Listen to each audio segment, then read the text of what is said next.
Ketika keadaan menjadi tidak enak, ketika keadaan menjadi tidak nyaman, ya, tidak gampang saudara. Kita berkata bahwa Tuhan itu menyertai. Waktu keadaan keuangan kita baik, waktu kesehatan kita baik, keluarga kita baik, rumah tangga kita baik, bisnis kita baik, dan kita berkata bahwa Tuhan itu menyertai, itu mudah.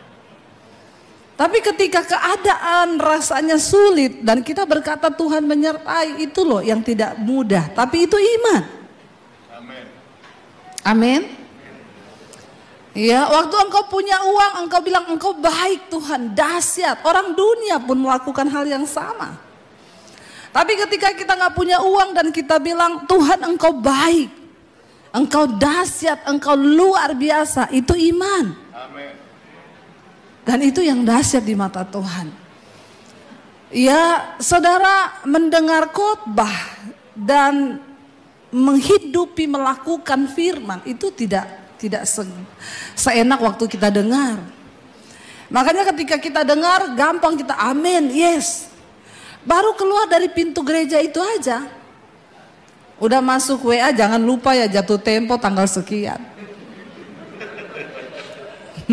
Rasanya itu firman melayang semua. Iya Pak, iya. Menghadapi kenyataan hidup ini loh, itu gak mudah. Saya ingat dulu ketika saya di kos-kosan, waktu saya diusir dari keluarga saya di tempat kos, anak cuci baju anak-anak kos. Saya doa saudara, saya puasa, saya mencari kehendak Tuhan. Saya doa dapat penglihatan, saya berdiri di depan ribuan orang, saya berkhotbah. Lalu Tuhan berkata, satu saat engkau akan mengalami semua itu, engkau akan berdiri depan ribuan orang, bahkan bangsa-bangsa akan menanti pengajaranmu, pulau-pulau akan menanti pengajaranmu. Saya nangis dalam hadirat Tuhan, amin Tuhan, aku percaya. Rasanya saya sudah naik tinggi masuk dalam hadirat. Begitu amin keluar kamar doa, lihat pakaian kotor, cucian. Rasanya buyar semua tadi tuh janji-janji Tuhan. Tetapi bagaimana kita bertahan dan tetap percaya kepada Tuhan? Semua akan teruji. Tidak bagi semua orang firman itu akan terjadi. Tuhan berkata kepada bangsa Israel, masuki negeri itu dengan iman percaya. Kalau engkau percaya sungguh-sungguh, maka engkau akan mengalami. Tapi kalau engkau tidak percaya, maka hal itu tidak akan terjadi kepadamu. Hari ini janji Tuhan sudah dibentangkan. Saudara mendengarkan firman Tuhan sudah begitu banyak.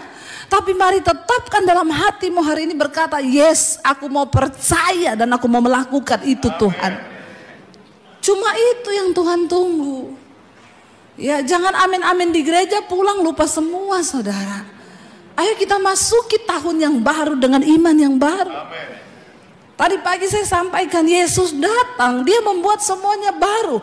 Karena barang siapa yang ada dalam Yesus, ia adalah ciptaan yang baru. Apanya yang baru? Hidup kita baru. Berkat kita pun baru. Kalau hari ini saudara berkata, Tuhan aku mau keadaan keuanganku lebih baik dari tahun kemarin. Kalau hari ini saudara berkata, aku mau keluargaku lebih baik dari tahun kemarin. Tuhan aku mau bisnisku lebih baik dari tahun kemarin. Kalau saudara menginginkan yang lebih baik, engkau percaya gak Tuhan terlebih rindu untuk melakukan semua kebaikan itu dalam hidupmu? Kenapa? Karena janji itu sudah diberi. Tapi sekali lagi apa yang menghalangi berkat Tuhan yaitu dosa, ketidakpercayaan kita. Ya, makanya nyanyi, jangan pernah menyerah. Saya ingat saudara dulu, kami waktu di Solo, ya saya dan suami itu prinsip kami nggak mau meminta-minta. Ya sebagai hamba Tuhan, ya saya nggak pernah pinjam uang. Kita punya prinsip sesulit apapun kita, nggak makan sekalipun jangan pernah pinjam uang. Karena hamba Tuhan itu dia harus berharap kepada Tuhan, tidak boleh pinjam uang.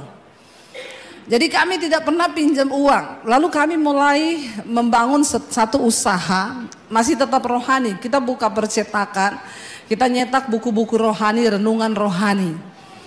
Ya, beredar di seluruh Indonesia, masuk ke toko-toko buku Kristen. Dan semua distributor saya itu pendeta hamba Tuhan. Kami kasih mereka jarak bayar itu 3 bulan. Jadi kita kirim yang Januari, nanti Maret mereka bayar yang Januari. Maret mereka baru bayar. Sebenarnya sudah lumayan ya saudara, temponya 3 bulan kan. Ya, tapi ya saya nggak tahu kenapa juga ada yang kadang 5 bulan nggak bayar, 6 bulan nggak bayar. Kalau saya telepon, saya SMS, Pak, tolong setoran yang 5 bulan lalu dong Pak. Bapak harus setor 2 loh.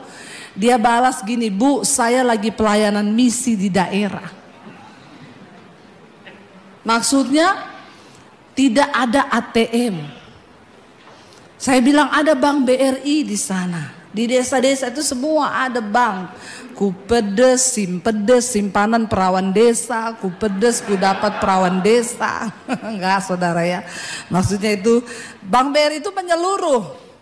Tapi alasan saudara, nanti kalau saya telepon, ringtone-nya itu bunyi, saya telepon, Allah mengerti, Allah peduli segala persoalan yang kita alami. Itu kalau sudah ringtone-nya begitu, jangan saudara WA. Dia bilang Allah aja ngerti, masa lu gak ngerti? Karena orang yang utang itu sama yang diutang itu lebih galak yang kalau datang mau utang manis. Hai Cin, tambah cantik deh kau. Habis itu boleh pinjam uang enggak? Nah kalau ada yang begitu-begitu jangan. Saya kasih saudara tips untuk menghindar menjadi penanggung sesama. Kalau ada orang datang pinjam uang 10 juta dan imanmu itu tidak sampai untuk merelakan 10 juta, jangan kau kasih 10 juta. Survei membuktikan yang utang itu banyak yang tidak bayar. Saya berdoa di sini tidak ada yang suka utang. Amin. Amin. Berharap kepada Tuhan. Beriman. Saya bukan cuma ngomong, saya mengalami. Ya bahkan sama kakak ipar pun nggak pernah. Dulu pernah saya sudah mau pinjam, udah mau WA. Roh Kudus tegur, kamu tuh pendeta hamba Tuhan, kamu pinjam, kamu mempermalukan Tuhan. Nggak jadi saya. Masuk di kamar nangis berdoa, bahasa roh. Tiba-tiba telepon saya bunyi-bunyi terus. Lagi berdoa. Habis amin saya lihat, waduh ada telepon dari satu perusahaan. Saya sudah duga gini, ini pasti salah jadwal. Jangan-jangan saya ada jadwal hari ini saya nggak lihat. Jadi saya WA, Shalom, kenapa ya telepon terus dari tadi ya? Saya tidak salah jadwal kan, nggak ada jadwal perusahaan hari ini kan? Enggak Bu, tapi perusahaan kami diberkati dan bos kami mau membagi berkat bagi hamba-hamba Tuhan yang sering pelayanan di perusahaan ini. Jadi saya mau minta nomor rekening. Lagi doa dijawab Tuhan loh, amin. Kenapa? Karena saya tidak menaruh harapan pada manusia. Coba kalau saya sudah pinjam sama kakak ipar saya, mungkin telepon itu tidak akan berdering. Saudara mengerti maksud saya? Taruh harapan dan imanmu kepada Tuhan. Akhirnya saya kembali ke cerita itu. Bahkan saudara ada satu toko buku rohani itu nggak bayar sama sekali. Hampir 1 tahun. Saya tagih ke dia, jawabannya ada-ada saja. Saya bilang, Pak, barang nggak pernah retur loh. Habis semuanya tapi uang nggak pernah masuk. Ada apa Pak? Tolonglah kami ini juga mau beli kertas, nggak ada yang bisa kasih gratis. Kertas tuh harus lunas di depan sebelum kami ambil lagi. Saya nggak peduli Bu. Saya bilang nggak ada uang, nggak ada uang. Ada teman saya datang ke Bali, dia toko buku di sana. Bu, mumpung saya di Bali, saya tagihin ya uangnya ya. Silakan aja, semoga berhasil. Karena saya sudah tidak menganggap, sudahlah saya relakan. Dia datang saudara, teman saya datang ke tokonya, saya ditelepon, saya lihat, dua kalau nggak dia bayar, saya dimaki-maki habis. Bener, dia telepon, saya angkat, halo, shalom Pak, Ibu kirim orang ke Bali untuk nagih.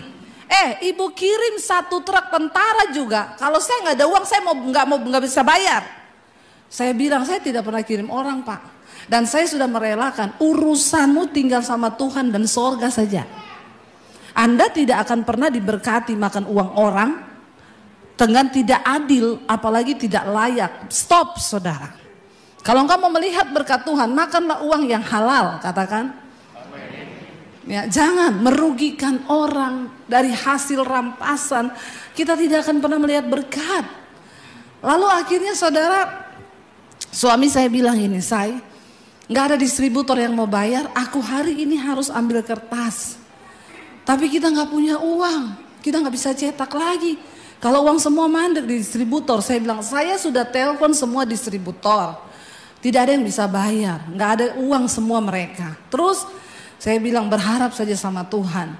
Dari malam itu saya teguhkan hati suami saya. Istri itu memang begitu. Karena memang suami itu rata-rata tidak percaya sebelum melihat. Iya enggak bapak-bapak? Makanya istri itu yang harus lebih peka. Malam itu saya cuma bilang sama suami saya gini, saya percaya besok ada uang. Dia bilang, kamu tahu dari mana? Dari Tuhan. Benar? Iya, tidur aja malam ini. Dia tidur ngorok, saya doa nangis di kamar. Tuhan, bela kami Tuhan. Sudah gak ada jalan Tuhan, apa yang harus kami lakukan? Aku percaya Engkau Tuhan yang hidup, Engkau buktikan mujizat-Mu. Besok pagi dia pulang, habis pelayanan di doa fajar saudara. Masuk rumah, dia nyanyi lagunya Edwardson. Tapi di aransemen sama dia beda. Dia masuk rumah nyanyi, hatiku dari depan sampai di dapur.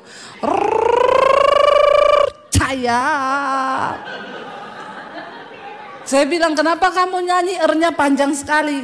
Antara percaya dan tidak. Tidak segampang nyanyi lagu kan? Dia bilang kalau orang percaya benar nyanyi hatiku percaya,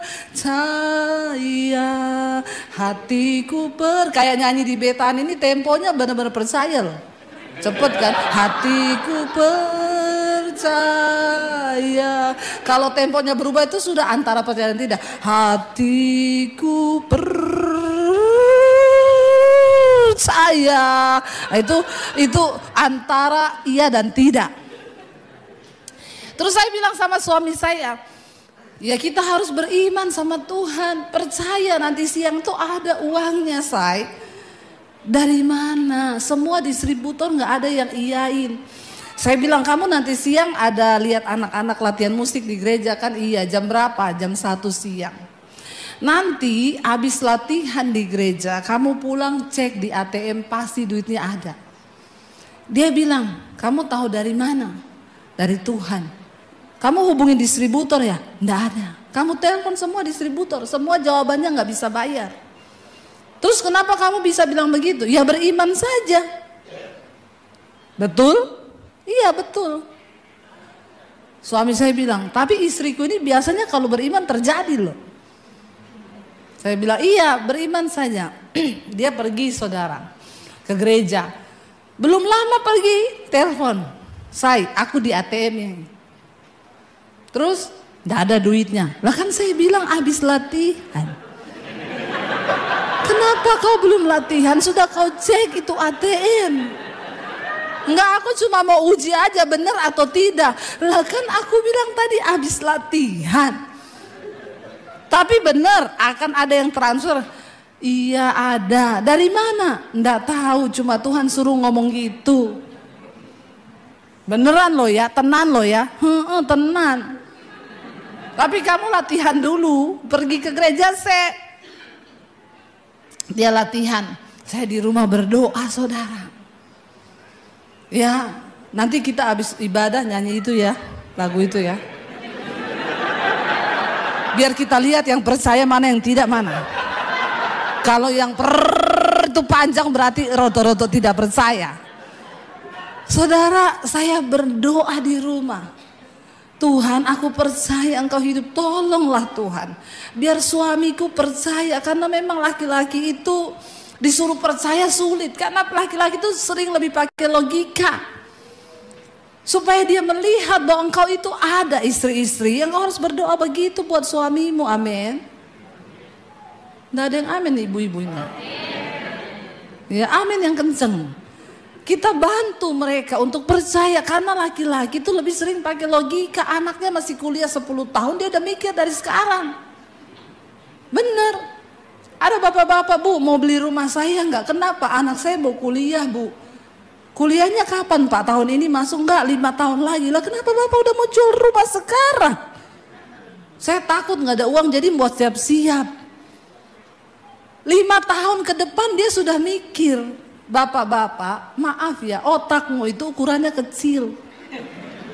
Memorinya juga sempit, terbatas. Nggak 1 tera.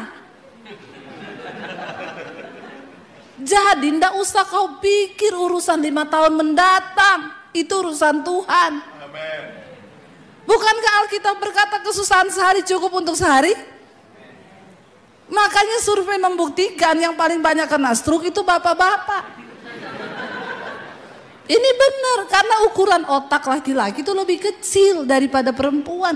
Sementara memorinya full, overload. Akhirnya stroke.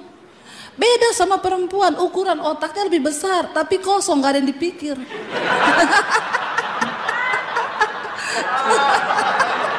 Ya, ibu-ibu bener nggak? Karena kita perempuan itu pakai perasaan, ada masalah nangis dia, udah abis nangis selesai. Ada masalah dia curhat sama temennya, Say, ada masalah nih. Kenapa, Cin? Dia WA panjang sekali, temennya udah tahu karena dia sudah sering biasa WA, nggak dibaca sama temennya, nggak. Cuma dibalas, sabar ya Cin, berdoa. Udah lega dia karena waktu dia ketik itu sudah terlampiaskan semua emosi dan perasaannya. Jadi plong, kalau laki-laki kan beda, nggak mungkin curhat-curhatkan kan. Kalau ada laki-laki yang suka curhat tuh pasti cucok. Ya, apalagi Cin, waduh bahaya loh saudara, hati-hati. Saudara, ya akhirnya saya berdoa dalam nama Yesus, Tuhan tolong Tuhan, biar suamiku itu belajar percaya, biar dia percaya bahwa Tuhan tuh ada, dia nggak pakai logika terus. Habis itu dia latihan, saya sudah deg-degan tunggu telepon saudara. Berapa jam kemudian telepon saya bunyi, waduh, ya dia bilang, Say, aku di ATM. Saya deg-degan, bagaimana ini Tuhan? Kenapa? Emang kowe enggak tahu ada distributor yang ngomong mau transfer? Enggak. Beneran enggak ada yang ngomong janji sama kau bayar siang ini? Enggak. Kenapa? Ada enggak uangnya? Enggak ada. Ada enggak yang janji? Enggak. Uangnya ada apa enggak? Oh, ada. Tepuk tangan dong saudara.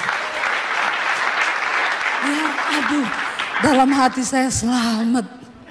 Puji Tuhan, padahal saya juga tidak tahu, tapi itulah iman. Yang tidak ada bisa menjadi ada. Kenapa? Karena kau punya Tuhan yang hidup. Dia Allah yang bertanggung jawab, asal kau mau percaya sungguh kepada Dia. Jangan takut. Taruh imanmu sungguh-sungguh kepada Tuhan hari ini. Jangan takut akan tahun depan. Tapi jangan mau bergeser dari pengharapanmu kepada Tuhan. Saudara, Yesus sudah datang untuk mendamaikan hidupmu dengan Allah. Kenapa? Karena ketika kita hidup jauh dari Tuhan, engkau tidak bisa mengalami berkat Tuhan. Tapi Yesus datang untuk memperdamaikan dirimu dengan Bapa. Dan ketika engkau diperdamaikan dengan Tuhan, kita menjadi anak-anak kesayangannya. Dan ketika kita menjadi anak kesayangannya, itu artinya engkau adalah ahli waris. Apa itu ahli waris? Orang-orang yang berhak menerima janji-janji penyertaan Tuhan. Jangan engkau pikul sendiri bebanmu, karena engkau akan capek. Berat hidup ini, capek hidupmu kalau engkau pikul sendiri semua bebanmu. Engkau butuh Tuhan. Taruh semua pengharapan hidupmu kepada Tuhan. Dia Allah yang sungguh-sungguh hidup, dan Dia Tuhan benar-benar ada bagi saudara dan saya. Saudara, di sini dikatakan, coba kita baca Kolose pasal yang pertama. Saya pengen kita baca ayatnya ke-19 mulai. Di sana dikatakan, karena seluruh kepenuhan Allah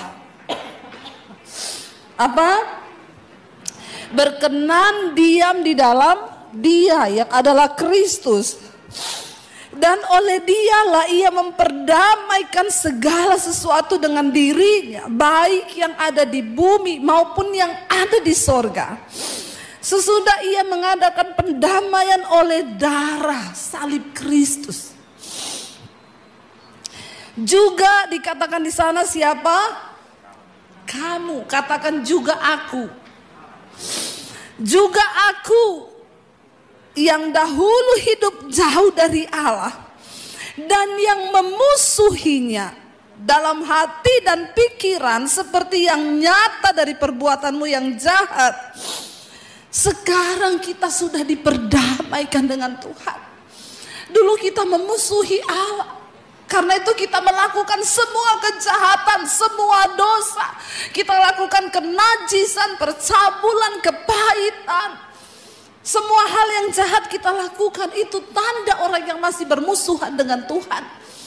Jangan engkau hidup bermusuhan dengan Tuhan. Dikatakan sekarang kita telah diperdamaikan. Ya, kita yang tadinya dulu hidup kita itu jauh dari Allah. Kita memusuhi Dia dalam hati dan pikiran seperti yang nyata dari perbuatanmu yang jahat. Sekarang diperdamaikannya di dalam tubuh jasmani Kristus oleh kematiannya, untuk menempatkan kamu kudus dan tak bercela dan tak bercacat di hadapannya. Kita telah dipilih menjadi anak-anak Allah. Kita diperdamaikan sehingga kita layak menjadi orang-orang yang menerima janji Tuhan. Ya dan amin. Dan ketika kita sadar kita sudah diperdamaikan, apa yang harus kita lakukan? Mari kita baca ayat 23 yang terakhir. 1, 2, 3. Sebab itu kamu harus bertekun dalam iman, tetap teguh dan tidak bergoncang, dan jangan mau digeser dari pengharapan Injil yang telah kamu dengar dan yang telah dikabarkan di seluruh alam di bawah langit, dan yang aku ini, Debbie Basjir, ini Paulus yang telah menjadi pelayannya. Kita menjadi pelayan-pelayan perdamaian itu, membawa perdamaian Kristus dalam hidup kita. Bertekun dalam iman hari-hari ini saudara. Masuki tahun yang baru dengan engkau bertekun di dalam iman. Saya kemarin dapat telepon dari seorang, Bu, saya menjadi Kristen puluhan tahun dengan suami saya. Kami di gereja, Bu, tapi saya tidak mengerti menjadi Kristen yang benar. Ternyata banyak hal yang kami lakukan di luar pengetahuan iman. Setelah saya mendengarkan khotbah-khotbah Ibu, saya mengerti. Ibu tahu sekarang setiap hari saya dengar khotbah Ibu itu 4 jam sampai 5 jam.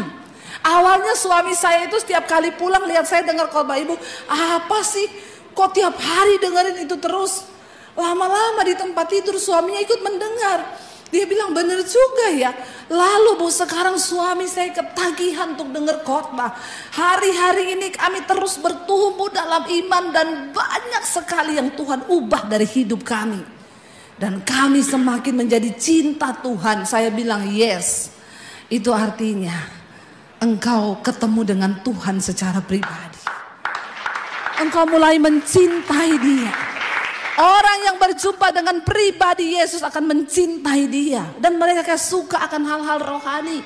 Bangun imanmu. Taruh pengharapanmu kepada Tuhan. Hanya orang yang terus membangun dan bertekun di dalam iman, yang tidak akan tergoncang dan tidak akan tergeser. Dikatakan jangan mau digeser. Kalau ayat ini berkata jangan mau digeser, berarti ada satu kuasa yang mencoba menggeser imanmu. Mana tadi yang badannya besar di sini, yang atletis? Fandi ya? Sini, yang paling gede. Saya mau pakai dia jadi alat peraga. Soalnya dia badannya besar. Kita lihat seberapa besar kekuatannya. Ya. Saya pilih nih yang paling besar, berdiri samping saya. Sini berdiri. Ya. Ini kan gede saudara badannya ya. Coba kalau saya geser, tergeser kan? Tapi sekarang kamu pasang kuda-kuda karena kamu tahu saya akan menggeser. Dengan kekuatan yang sama. Saya tidak menambah kekuatan loh. Ya, saya melihat. Sudah? Makan banyak tiap hari toh? Oh, ini belum makan. Ah, alasan. Ya, coba ya, pasang kuda-kuda ya. Saya dengan kekuatan yang sama. Nggak bisa loh, malah saya mau tergeser loh. Ih. Beneran, saya tambah loh saudara. Saya tambah 3 kali lipat. Ih, nggak bisa. Ini yang namanya jangan mau digeser. Tadi waktu dia nggak tahu saya mau geser, dia tergeser. Tapi karena dia tahu ada satu kuasa yang akan mencoba menggeser dia pasang kuda-kuda. Ih, tolong tunduk sama saya. Ayo geser. Udah Pandi, turun Pandi. Aduh, ya saya keseleo loh tangan saya. Haleluya saudara ya. Saudara, waktu dia tahu ada satu kuasa yang mau coba menggeser, dia pasang kuda-kuda. Ayat ini berkata, kamu jangan mau digeser. Apa yang bisa menggeser imanmu? Persoalan hidupmu. Tantangan, ketakutan, kekhawatiran setiap saat berusaha menggeser iman kita. Tapi ayat ini berkata, orang yang sudah menerima Yesus dan diperdamaikan dengan Yesus, engkau tidak akan bergoncang.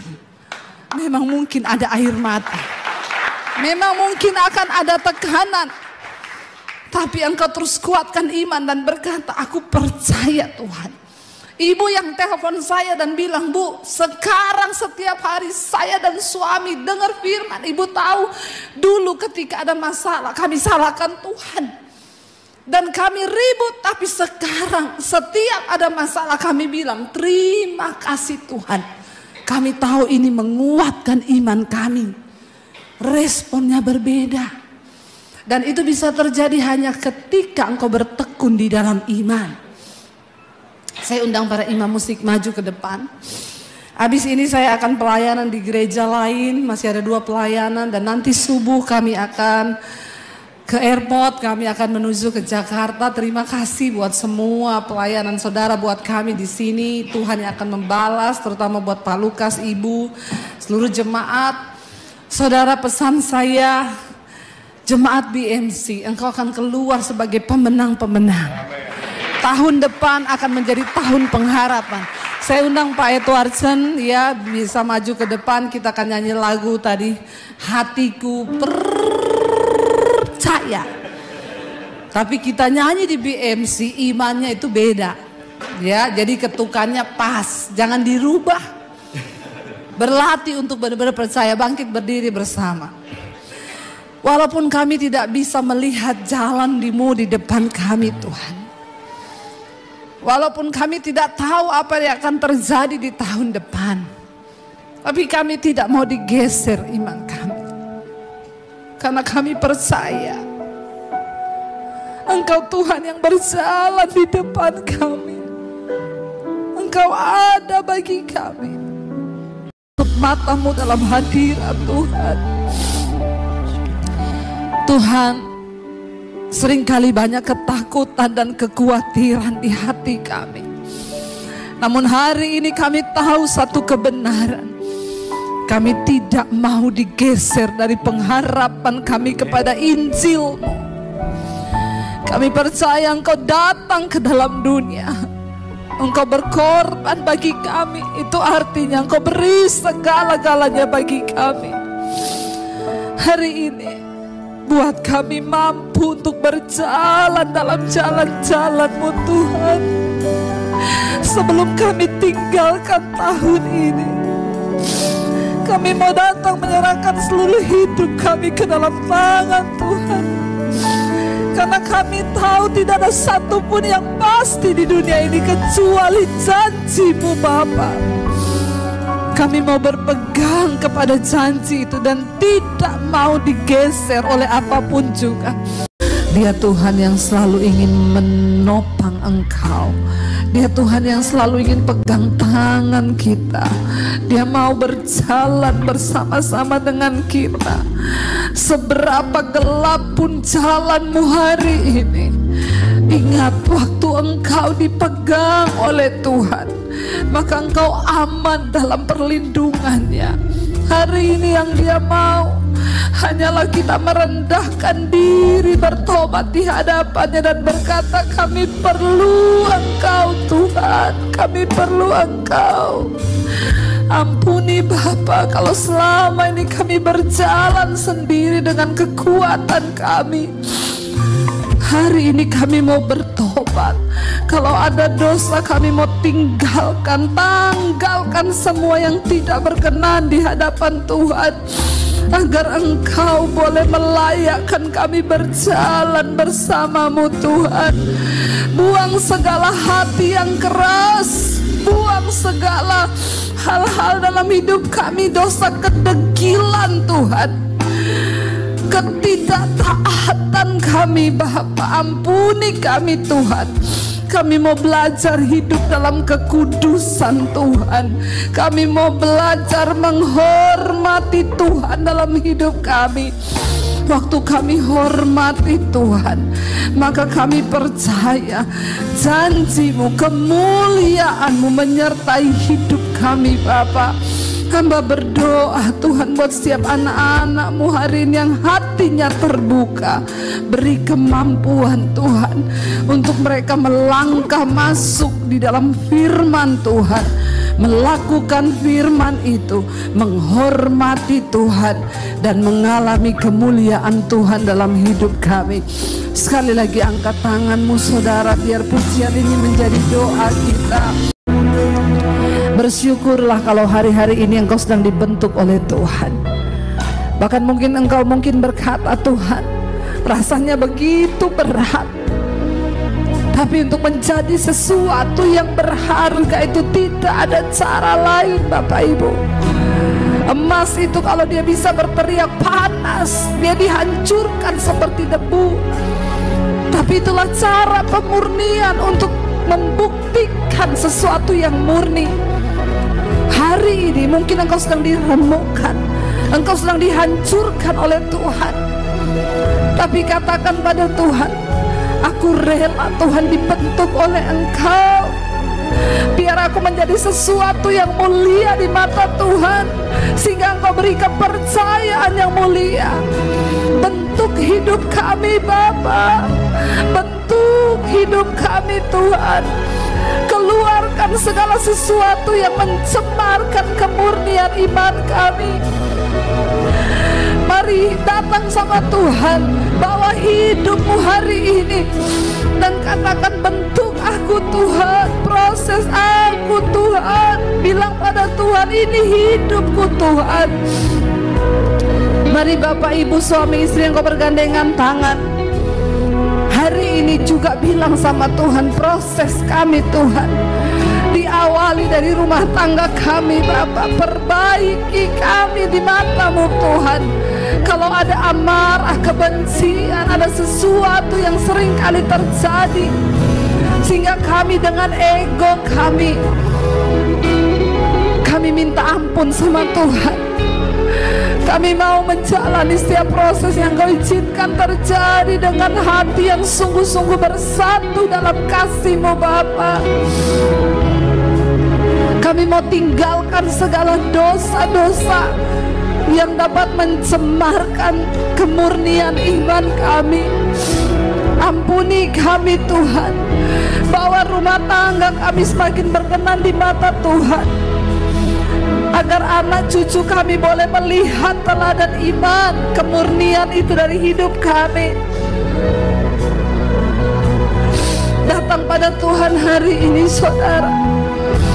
Dia meremukkan, dia mengasihi engkau, karena dia ingin sesuatu yang berharga keluar dari diri. nilainya lebih berharga dari emas yang fana. Katakan di hadapan Tuhan sekali lagi, ampuni kami Tuhan, kalau sering kali kami sibuk menghakimi suami, istri, anak-anak, bahkan orang lain, tapi kami kurang memahami hati